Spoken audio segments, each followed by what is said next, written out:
The question is this: who do I need to become to reach the next level? Whether that's a company, a team, or even your own personal leadership capacity. You eventually run into a reality that a lot of people don't talk about openly. What got you here won't get you there. The version of you that built what you have today is often not the version of you that can sustain the next level of growth. And this is where leadership becomes interesting. Most people assume progress comes from adding more tools, more tactics, or more effort. But in many cases, the real shift required is internal. It's about becoming a different kind of leader than you were when you started. The strengths that created early success can quietly become the constraints that slow future growth. Control becomes a bottleneck because the organization can only move as fast as the leader allows it to, while progress slows down. One of the most difficult realizations a leader can have is recognizing that they may have become the bottleneck. It requires you asking whether you have evolved as much as the business has. This is where we need to work harder on ourselves than we do on our job. So I want you to remember that. Work harder on yourself than you do on your job. At the end of the day, leadership growth is not only about expanding a business. It's actually more about expanding yourself, and therefore you expand the business. Not what tactic to do, not what tool do I need next, but who do I need to become to reach that next level.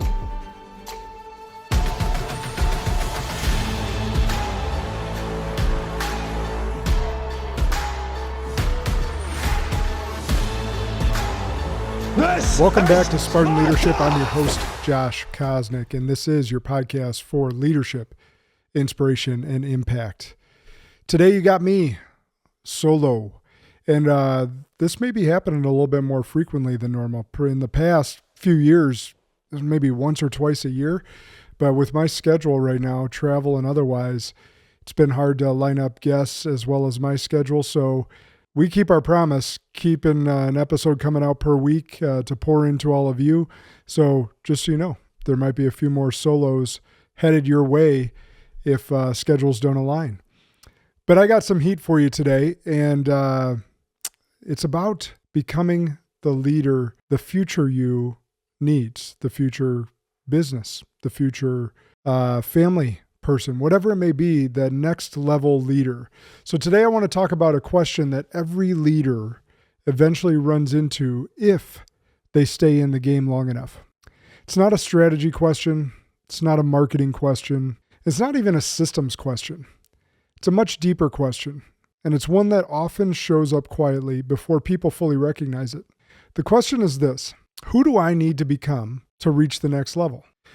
The reason this question is so important is because it's so infrequently asked. So there's been points in my career that I didn't necessarily ask this question, or I wish I would have known this question, but it's a forward-thinking question that allows you to think about this next level that you're about to step into. Who do I need to become? I want you to think about this as you go forward. Who do I need to become to reach the next level? I want you to keep that question pocketed. Because if you're building something for any meaningful length of time, whether that's a company, a team, or even your own personal leadership capacity, you eventually run into a reality that a lot of people don't talk about openly. What got you here won't get you there.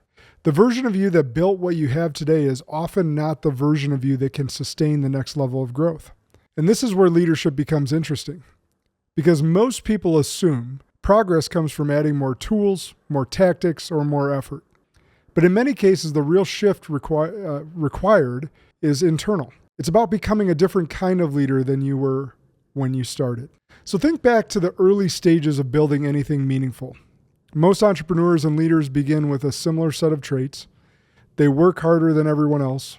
They solve problems quickly. They move fast. They take responsibility when things go wrong. They are comfortable carrying a heavy workload, and they are willing to push through uncertainty when other people hesitate. In the beginning, those traits are incredibly valuable. They allow someone to create momentum when nothing exists yet. They allow a founder to survive periods of instability. They allow someone to bring a vision to life when resources are limited and the future is unclear. But those same traits often come with a certain leadership style. Control becomes necessary because quality matters. Independence becomes natural because the leader is used to figuring things out alone. And intensity becomes normal because the pace of building something new requires urgency. And in the early stages, those characteristics are exactly what the situation demands. Without them, many companies would never get off the ground.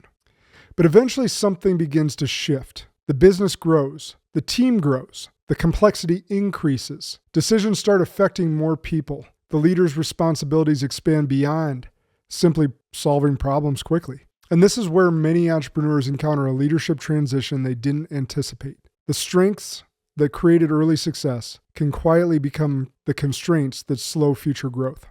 Control becomes a bottleneck because the organization can only move as fast as the leader allows it to. Independence becomes isolation because leadership at scale requires collaboration and trust.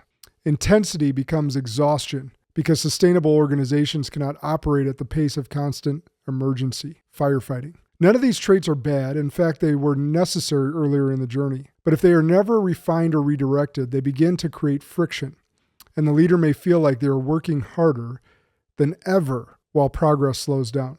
One of the most difficult realizations a leader can have is recognizing that they may have become the bottleneck. Now, I was just interviewed on a podcast, and they asked me what is the number one thing that I'm seeing amongst all my leadership teams, or have seen in my last 20 years of running businesses.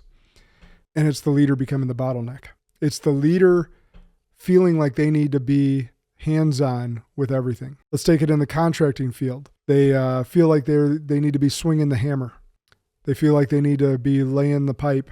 They need to be laying the wiring. They need to lead by example so they keep themselves in the field. Unintentionally, those are good intentions, but unintentionally, they're not able to sell as much. They're not able to scale their business.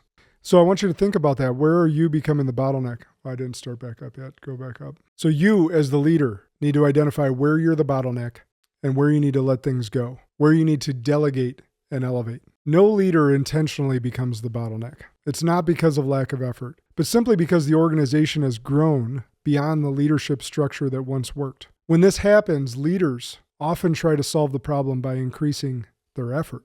They work longer hours. They involve themselves in more decisions. They attempt to maintain control over every moving piece. But growth eventually requires something different. It requires a shift from doing everything personally to developing people who can carry responsibility. It requires moving from constant reaction to intentional thinking. It requires building systems, trust, and clarity rather than relying on sheer effort. And that shift is not tactical. It's personal, deeply personal. Every level of leadership requires a different version of the leader. The person who starts the company is not the same person who scales the company. The person who manages a small team cannot lead a large organization in the exact same way. The person who built success through grit and hustle eventually has to build sustainability through clarity and discipline. And this transition can feel uncomfortable because it requires letting go of habits that once felt essential. It requires trusting people with responsibility. It requires slowing down long enough to think strategically. It requires asking whether the leader themselves has evolved as much as the business has. Let me rephrase that. It requires you asking whether you have evolved as much as the business has. This is where we need to work harder on ourselves than we do on our job. So I want you to remember that. Work harder on yourself than you do on your job. Instead of asking what tactic to implement next, leaders benefit from asking a deeper question. Where has my leadership become the constraint? The question forces a different kind of reflection. It removes the focus from external circumstances and places. It places it back on the personal development. Sometimes the answer is delegation. Sometimes it's communication. Sometimes it is the leader's unwillingness to release control. And sometimes it is the absence of clear structure or expectations. But once the constraint becomes visible, the path forward becomes clearer. If you're listening to this and you feel like growth has slowed or become heavier than it used to be, it may be worth stepping back and asking yourself a few simple questions. Where has my leadership become the bottleneck? What trait that helped me succeed early might now be limiting growth?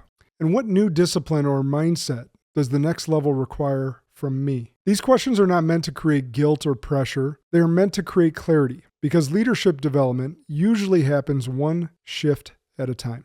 One new habit, one raised standard, one area where the leader intentionally evolves. At the end of the day, leadership growth is not only about expanding a business. It's actually more about expanding yourself, and therefore you expand the business. Opportunities often exist long before a leader is ready to carry them. I can tell you that from personal experience. But the difference between leaders who plateau and leaders who continue growing usually comes down to their willingness to evolve. They ask the hard question. They look honestly at themselves, and they commit to becoming the person the next season requires. So if you find yourself in a season where progress feels slower or heavier than it used to, take a moment. Take a moment to step back and ask that deeper question again. Not what tactic to do, not what tactic I need to do next, not what tool do I need next, but who do I need to become to reach that next level? Who do I need to become to reach that next level? I hope you got something from this today. This is deep stuff. It's about human evolvement. It's about remaining humble. It's about keeping that constant and never-ending improvement mindset. We are humans, and we have infinite growth that we can grow into if we keep seeking for it. Share this episode with someone that needs to hear this. Perhaps it's a leader of your own. Perhaps it's a great friend. Perhaps it's a parent that needs to hear this message. We need to be more proactive about who do we need to become for that next stage in life, that next level. Who do I need to become the next, or the parent of a teenager if your daughter or son is going from preteen to teen? If they're leaving the house, who do you need to become? If you're looking to take your business to the next level, what leader do you need to become for that next level? Be more proactive in your thought process. Now, remember, the good and great are the enemies of possible. Lead like a Spartan today.